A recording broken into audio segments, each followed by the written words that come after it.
Salut les glandeurs et bienvenue à Chongqing, la soi-disant plus grande ville du monde avec 38 millions d'habitants. Bon, en fait tout ça c'est une erreur, hein. Il n'y a que 9 millions d'habitants, c'est une broutille en Chine. C'est le district qui lui-même fait 38 millions d'habitants. La ville, elle est assez grande, mais on est arrivé hier donc par le train depuis Zhangjiajie, on a mis 2h30. Honnêtement, la ville ne m'a pas paru immense. Maintenant, les buildings sont incroyables. Et puis là, ce que je trouve intéressant, c'est ce symbole finalement d'histoire dans un monde moderne, là où je suis actuellement. Et je me dirige directement donc je suis sur une esplanade là. Et vous allez voir un truc incroyable, c'est qu'on a l'impression d'être au niveau de la rivière, hein, parce qu'il y a le fleuve Yangtze-Kiang qui coule ici, un des plus grands fleuves du monde. Et en fait, pas du tout. Vous allez vite comprendre. Je vous montre. Alors, regardez bien la passerelle qui se trouve juste devant là. Il y a un petit peu de monde devant, mais voilà, la passerelle. Et au milieu là, vous avez un espace où il n'y a rien. Attention, surprise. Regardez bien. Ah, mais je ne suis pas du tout au rez-de-chaussée, contrairement aux apparences, mais plutôt au 20e étage. Je vous montre. Voilà, grand espace, grande place. Et je retourne sur le truc hallucinant. Je suis au 20e étage. D'ailleurs, il y a une clinique hein, juste à côté si vous cherchez comment accéder à cet endroit. Moi, j'ai simplement mis... hop, je me retourne. J'ai simplement mis sur Gemini, Esplanade au 20e étage de Chongqing et il m'a sorti l'endroit avec l'adresse. Donc j'ai pu trouver très facilement avec Maps.me, Google Maps ou Amap selon ce que vous avez. Voilà pour les infos, c'est très simple à trouver et c'est plutôt amusant à venir voir en fait, tout simplement.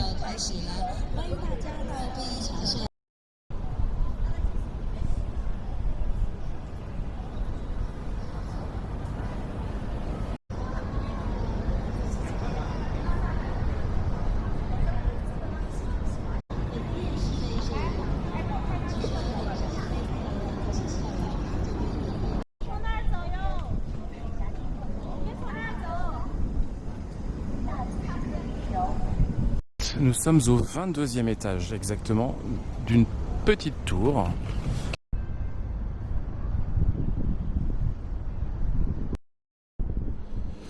Je vais vous parler du logement rapidement. Alors nous logeons dans un hôtel qui s'appelle... Eh ben, j'ai oublié le nom tellement il a un nom hyper compliqué à prononcer. Mengtinggaocan Hotel. C'est en plein centre, tout près de Jifang Bay. C'est comme le Times Square finalement à Chongqing. Nous payons 32 € la nuit, il n'y a pas de petit déjeuner, la chambre elle est vraiment pas grande, donc ça c'était la déception hier soir. Mais à côté de ça, on est au 43e étage, on est au dernier étage en fait de la tour. Et la vue y est incroyable et je vais vous montrer ça tout de suite en faisant un petit room tour. On est parti pour le room tour. Profitez. Allez, c'est parti pour le room tour. Attention les yeux. Une chambre pas faite, on est là depuis déjà 2 jours, vous avez vu un peu ce bazar. Et c'est tout petit, donc voilà, un grand lit double, et puis bah pas grand chose à côté. Une vue à couper le souffle, hop. Mais ça vous l'avez déjà vu. Un vidéoprojecteur, tu peux fermer la porte. Hein. Et là, attention les yeux, la salle de bain, plus petite humeur. Alors, douche à droite. Tout ce qu'il faut, nickel chrome, hop, propre, les toilettes magiques qui chauffent les fesses et la chasse d'eau qui se tire toute seule, et puis petit lavabo, petit miroir et toujours cette vue imprenable. Et voilà, donc nous payons sans petit déjeuner un truc comme 32 ou 33 € et je vous mets le nom de l'hôtel juste en dessous. Si jamais vous arrivez depuis la rivière, le Yangtze, pour pouvoir accéder à l'esplanade, eh bien le point d'accès il est juste devant moi. Je vais vous montrer ça tout de suite. Il faut aller sur les ascenseurs et taper le 22e étage. Je vous montre. Alors là vous avez l'entrée. Vous voyez un petit peu les commerces qu'il peut y avoir ici. C'est le numéro 112 de Jialingjiang Binjianglu. Et je vais vous montrer l'adresse tout de suite. Hop, voilà l'immeuble et l'adresse juste là. Comme ça, vous pouvez pas vous tromper. Hop là.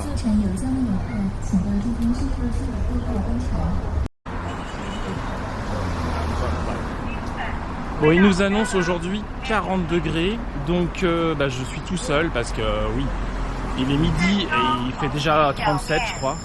Donc c'est un petit peu compliqué de gérer ça à 78 ans comme vous pouvez l'imaginer.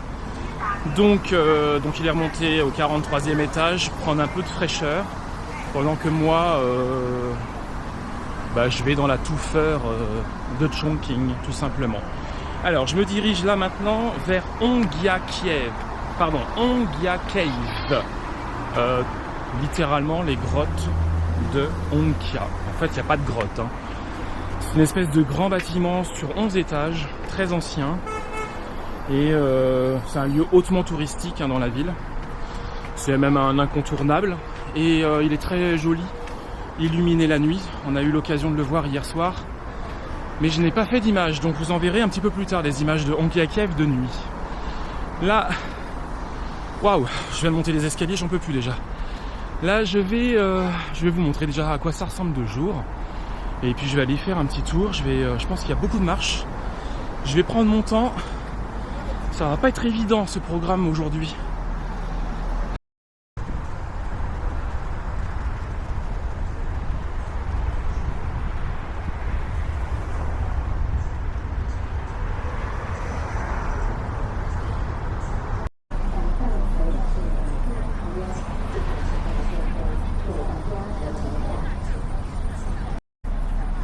Hier, nous avons pris cette ligne, là, ce pont, qui est à la fois un pont pour les voitures, pour les piétons, mais juste en dessous, hop là, vous avez le train, le métro. Donc on est passé là hier. Juste au-dessus, là, vous avez les Raffles Tower. Alors c'est vraiment un point hyper important de la ville. Celui qui est à Chongqing et qui va pas voir les Raffles Tower, il n'a pas vu Chongqing, en gros. Donc un conseil, allez jeter un œil. De toute façon, c'est assez facile d'accès. Et surtout le soir, juste ici, vous avez une esplanade où vous pouvez observer le samedi soir un spectacle de drones. Ce que nous avons d'ailleurs fait hier soir. Mais vous n'aurez pas d'image puisque le spectacle de drone a été annulé. Alors merci Gemini de nous avoir prévenu à 9h10 parce que c'est à 9h en principe le soir. Et nous on était comme des abrutis à attendre. Mais c'est vrai qu'on voyait beaucoup de gens partir. On comprenait pas trop pourquoi. La raison était très simple puisque le spectacle a été annulé. Alors ils annulent souvent à cause de la pluie ou du vent. Il n'y avait pas de pluie et le vent franchement c'était que dalle. Alors peut-être qu'ils prévoyaient une météo un peu plus infernale, je ne sais pas. Et du coup par précaution ils ont annulé. Maintenant j'étais très déçu parce qu'en fait c'est un spectacle de 5000 drones. Ils font des figures avec, on voit plein de dessins, vous pourrez aller voir ça sur internet. Ça a l'air assez magique. Malheureusement samedi prochain nous ne serons pas à Chongqing donc on ne pourra pas assister à ce spectacle. Donc il faudra revenir une seconde fois ici. Voilà, mais n'empêche que le point que je vous ai montré là au niveau des Raffles Tower là juste derrière, ça vaut le coup le soir parce que vous avez tout le Yangtze-Kiang illuminé de toutes parts avec le fameux pont rouge que vous voyez là en ce moment. Il y a un autre pont qui se trouve aussi de l'autre côté, il est également illuminé et puis évidemment tous les gratte-ciel. Je vous laisse imaginer ce que ça peut donner et puis vous allez pouvoir le voir dans les images tout à l'heure. Vous voyez que la ville, là, enfin les rives en tout cas, elles sont vraiment sous une falaise. Ici on devine la roche, tout cet endroit-là, pardon.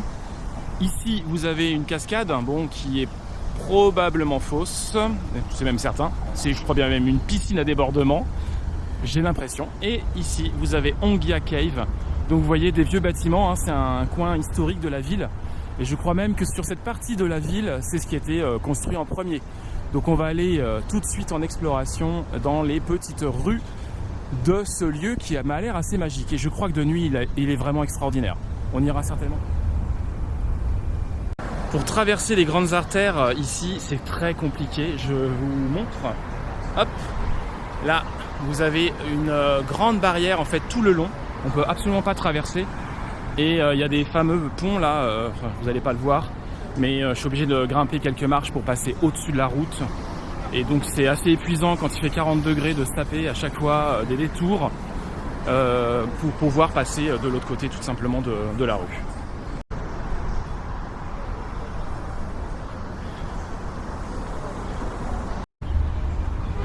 Petite précision qui n'a pas une grande importance, mais je vous la livre quand même. La ville de Chongqing se situe à environ 3900 km sur le fleuve Yangtze-Kiang et il lui reste à peu près 2400 km à parcourir avant de se jeter au nord de Shanghai. Vous voyez, c'est un fleuve qui est quand même très très long et qui est pourtant pas très large ici. Alors il y a peut-être plusieurs branches, ça c'est à explorer.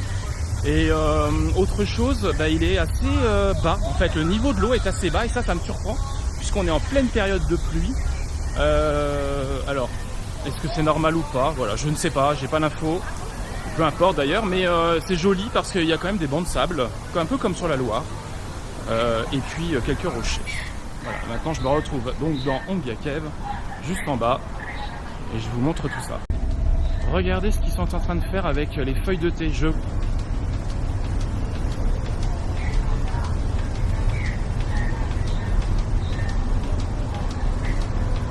Elles sont en train de chauffer, a priori, prêtes à être utilisées pour se faire une bonne petite infusion.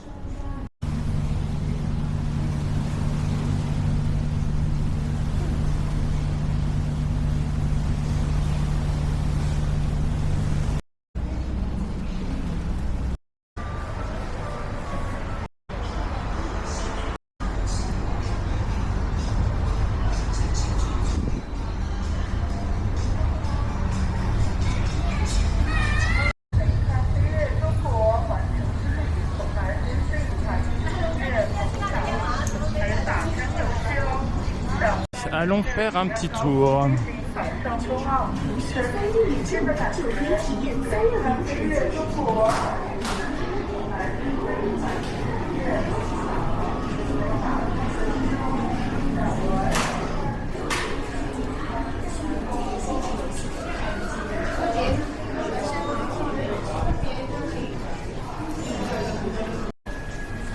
C'est un mini parc d'attractions en fait.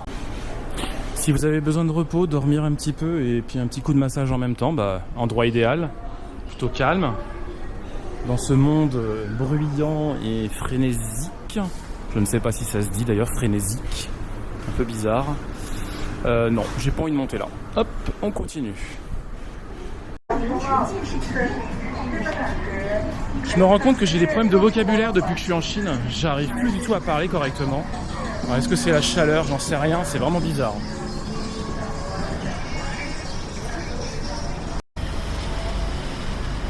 Voilà, je suis sous le pont, sous le métro.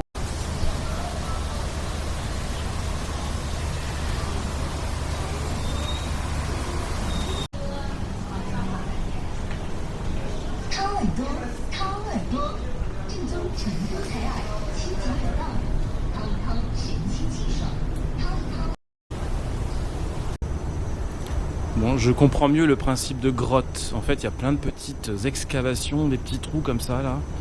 Et avec des escaliers. Ou escalator.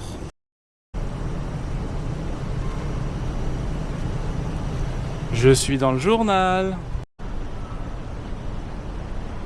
C'est complètement ouf. C'est glauque au possible. Et à la fois, je comprends maintenant le nom de la ville, Chongqing, la ville cyberpunk. Ah bah là, on est complètement dedans.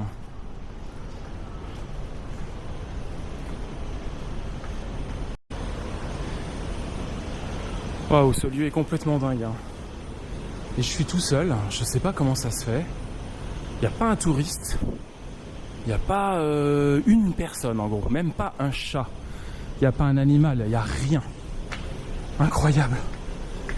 Ah, il y a une dame avec son téléphone, quand même. Ouf. La première. Et je retrouve la lumière. Ouais, je voulais vous montrer quand même l'envers du décor. Voilà, c'est par là que je viens. Oui, c'est là. Pardon, c'est de là que je viens. Je vais y arriver encore une fois, le vocabulaire, ça va plus. C'est même la syntaxe qui ne va plus.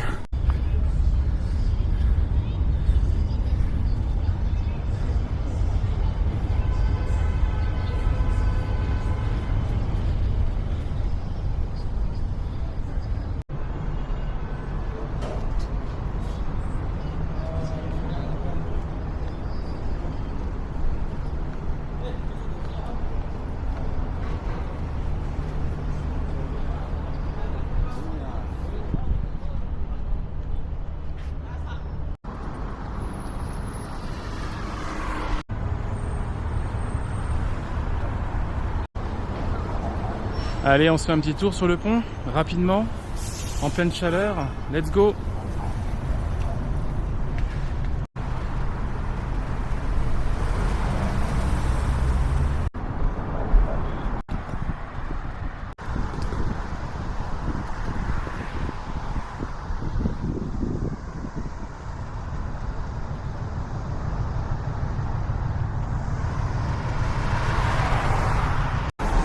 Il s'agit du pont Kian Simen.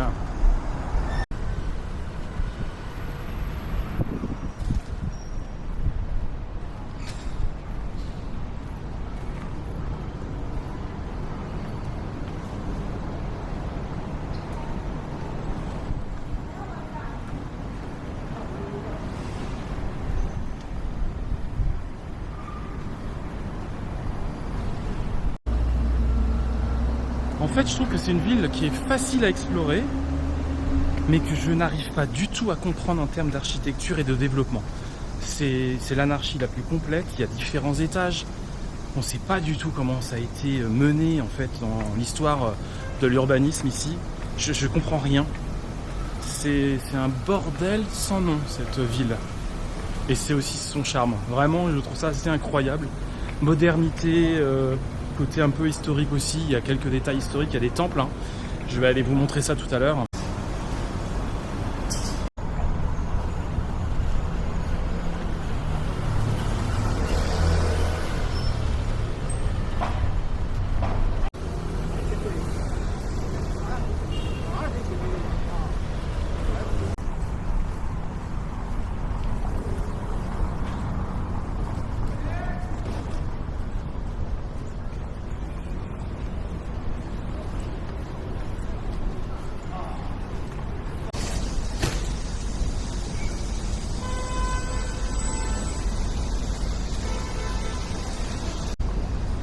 Et voici les Raffles Tower.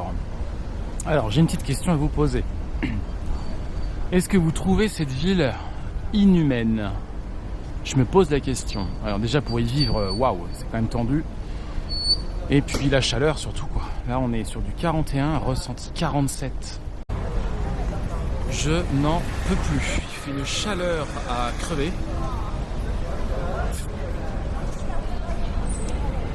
J'ai l'impression de ne faire que de boire. Puis il faut faire super gaffe à l'insolation parce que mine de rien, le soleil il tape tellement fort. Je cherche l'ombre pour marcher, mais pas évident. Il n'y a pas tant d'arbres que ça, donc c'est pas évident. Et voici un temple très ancien au milieu de la modernité. Et il vous en coûtera 20 yuan pour le visiter. Nous sommes à 150 mètres des Raffles Tower. Il s'agit du Arat Temple, A-R-H-A-T.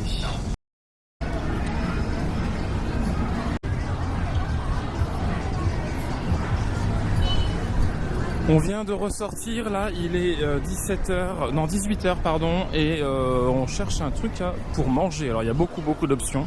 Maintenant il faut trouver une option pour où on peut s'asseoir. Être au frais serait encore même mieux.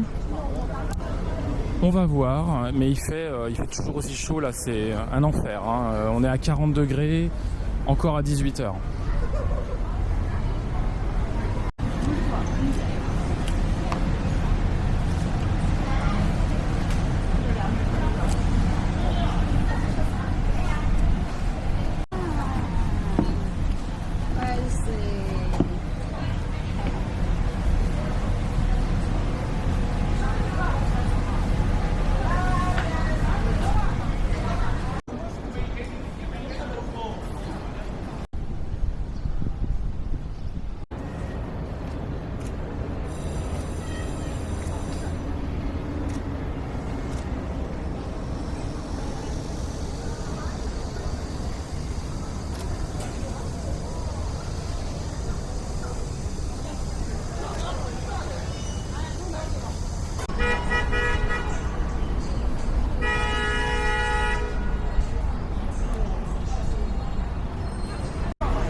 Allez, je vous fais un petit bilan de cette première journée à Chongqing.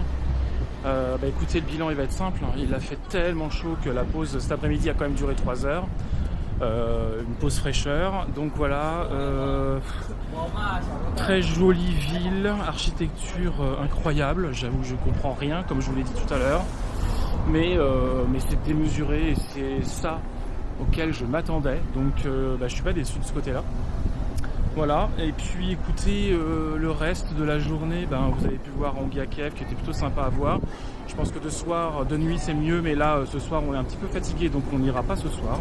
On verra demain. Et puis, qu'est-ce qu'on a fait? On a fait aussi le pont, très chouette pont. Et là ce soir on est allé voir le téléphérique de l'autre côté. Donc il n'y a pas un grand intérêt, à savoir qu'il coûte, je crois, 30 yuan la traversée. Il doit y avoir un tarif à 50, je crois, pour l'aller-retour. Voilà, écoutez, je vais clôturer la vidéo ici. Et puis moi, je vais vous dire qu'on se voit la prochaine vidéo ici à Chongqing, puisqu'il y aura une seconde journée d'exploration. Demain, en principe, nous allons dans un village, c'est un grand mot, voir ce qui s'y passe, un village de céramistes. Et je vous en dirai un peu plus à ce moment-là. Écoutez, n'hésitez pas à vous abonner, à liker, à commenter et surtout à partager cette vidéo. Et je vous dis à bientôt. Ciao, ciao.